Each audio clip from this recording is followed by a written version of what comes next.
নমস্কাৰ বন্ধু বান্ধৱীসকল আজি এই ভিডিঅ'ৰ জৰিয়তে আপোনালোকক জনাব চেষ্টা কৰিম আত্মসহায়ক গোটবিলাকৰ যি ৰেজিষ্ট্ৰেশ্যন নাম্বাৰ আৰু মেম্বাৰ কোড কেনেকৈ পাব পাৰিব মোবাইল ফোনৰ জৰিয়তে আপুনি অনলাইন পাব পাৰিব এই সকলোখিনি ইনফৰমেশ্যন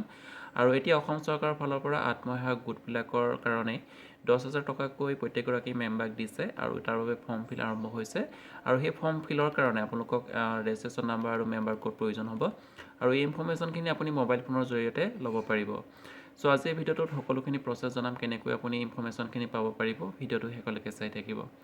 তাৰ বাবে আপোনাৰ মোবাইলটো অপেন কৰি ল'ব আৰু তাতে আপুনি ক্ৰম ব্ৰাউজাৰ অপেন কৰি ল'ব পাৰে আৰু ইয়াত আপুনি সাৰ্চ কৰিব গুগলত সাৰ্চ কৰিব SHG লিষ্ট লিখি আপুনি সাৰ্চ কৰি দিব নেক্সট এই পেজটো আহি যাব ইয়াত দেখিবলৈ পাইছে SHG ৰিপোৰ্ট NRLM এই ৱেবছাইটটো অপেন কৰি ল'ব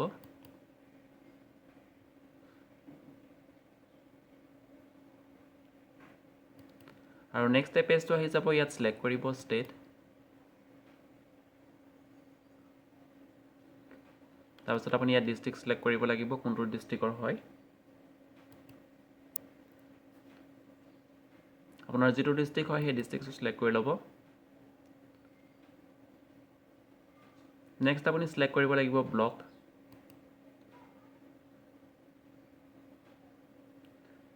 তাৰপিছত সিলেক্ট কৰিব লাগিব গাঁও পঞ্চায়ত কোনটো গাঁও পঞ্চায়তত পৰে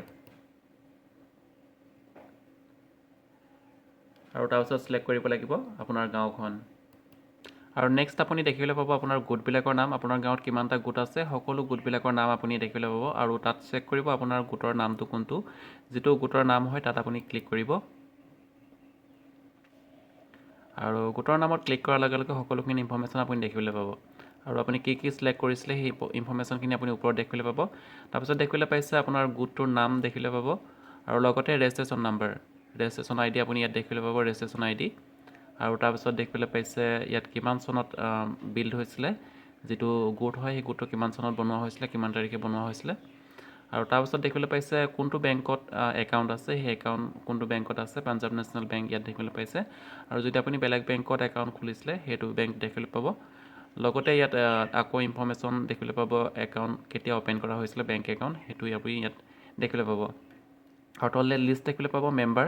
যিমানখিনি মেম্বাৰ আছে সকলো মেম্বাৰৰ ইয়াত লিষ্ট দেখিবলৈ পাব লগতে প্ৰথম দেখিবলৈ পাইছে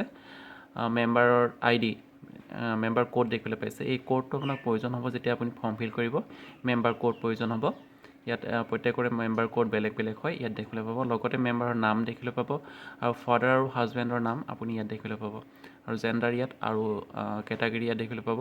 সকলোখিনি ইনফৰমেশ্যন আপুনি এনেদৰে চেক কৰিব পাৰিব আৰু যেতিয়া ফৰ্ম ফিল কৰিব এই ইনফৰমেশ্যনখিনি প্ৰয়োজন হ'ব আশা কৰিছোঁ আপুনি সৰু ইনফৰমেশ্যন এটা পাই ভাল পালে কেনেকৈ আপুনি মেম্বাৰ কোড আৰু কেনেকৈ ৰেজিষ্ট্ৰেশ্যন নাম্বাৰ পাব পাৰিব আত্মসহায়ক গোটবিলাকৰ যদি ভিডিঅ'টো ভাল লাগিছে সকলোৰ লগতে শ্বেয়াৰ কৰিব আৰু আগলৈ এনেধৰণৰ ইনফৰ্মেটিভ ভিডিঅ' পাবলৈ চেনেলটো ছাবস্ক্ৰাইব কৰিবলৈ নাপাহৰিব আকৌ লগ পাম নতুন এটা ভিডিঅ' তেতিয়ালৈকে নমস্কাৰ